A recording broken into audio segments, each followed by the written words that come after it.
Well, guys, here is a brand new Victoria Free After Action report, as this is the first one in several months, as I went pretty much like 2 to 3 months not playing the game and not focused on whatsoever, especially when Age of History Free came out, because that game is so awesome, unlike this piece of shit game. So, of course, I decided, for the third time, after my several months away, to play as Korea and such. And this time around, because I don't think this was the case last time I played them, they changed it where now Korea is a vassal to Ming at the start, or Qing, and that made it even more really annoyingly boring, since couldn't go to war with anyone unless I broke away from Qing.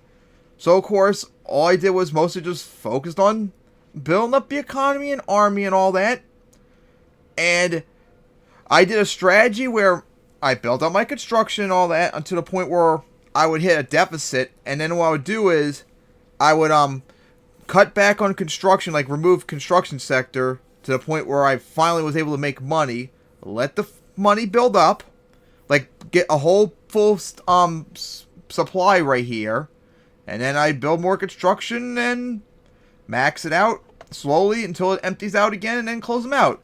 So doing that, I would end up having more construction after shutting down a whole bunch of them than I did at the start.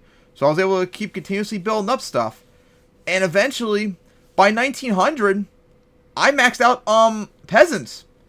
Everyone was fully employed and all that. It had a GDP of almost 900 million, as you can see right there. And such. But of course, after that, I decided to finally... I spent the next like 20 years trying to lower my relationship with Qing, because you can't break away like you can do. You can't just break away with them when you're friendly with them. So I had to lower my relationship with them, which took like 20 years to do. Build up my entire army as much as I could. And I declared an independence war. And I won. And that was largely it. But of course, as always in this game, they really need to fix that, where when you get independence, your economy should not die. As you can see right there, it just died. Like, it really punishes you for trying to become independent. They need to fix that immensely. So after that, of course, I didn't do anything. I actually did something. I actually forced Japan to be a vassal of me, or a tributary state. Unfortunately, the time limit expired, so I couldn't try and maybe like force them to become even more of a puppet to me. But yeah, that was nice. I scared them to fall in line. Unfortunately, my economy, of course, just couldn't sustain my army, which I needed to have any sort of chance of winning wars. Again, another thing that should be changed. Like in Vicky 2, you could afford armies easily in that game, but here, not so much. So, yeah. That was really boring, especially no wars until 1930, or whenever I got independence. 2 of them, and 1 of them I didn't even win. Start. They just backed down because I was going to crush them. It just isn't that fun of a game. They need to really focus, be more like Age of History Free if you want to be good.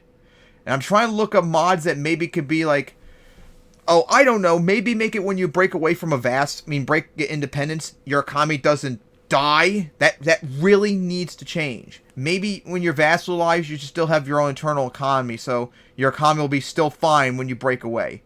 And another thing too is, they need to have a thing like in Vicky 2, where if you become like a great power, or become like a major power, you just break away independently from your vassal by default. Like in Vicky 2, if you're a great power and you're a puppet, you instantly break away. No war or anything. Would make it a lot easier. But yeah, I've been trying to look up mods. I actually found a mod off screen while I was waiting for this save to end, and I'm going to actually check it out and all that. So yeah, that was my third time playing Korea. It sucks because I had like a 15 standard to live in. I had 100 million GDP. It looked like Korea was going really well, but once I broke away, it went kind of downhill. I formed my first power block. Oh, Japan actually joined. I guess when I made my protector, they joined. I didn't even pay attention once I formed the block. Nice. Did not know that, though. But hey, that was my first block I made. And, of course, the government and such. Constitutional monarchy, I tried to change it to like a parliamentary multiple times, but they kept screwing around and all that. and had the bureaucrats in power at the end. So yeah, that's the results as we now take a look at how it finished up. Here we go.